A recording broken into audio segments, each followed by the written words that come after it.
Hi, welcome back to my session. I am Shaiju, Dean Akbar Academy Pattambi.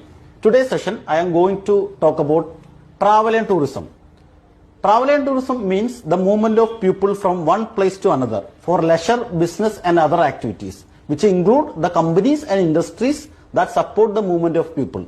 The various companies and industry involved in travel and tourism are airlines, airport, tour companies, travel companies, hotel, resort, ferries, cruise ships, car rental companies, etc.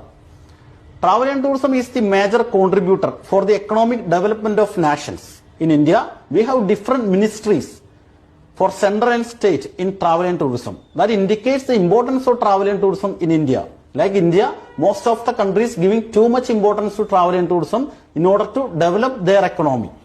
The major travel and tourism destinations in the world are London, Dubai, Malaysia,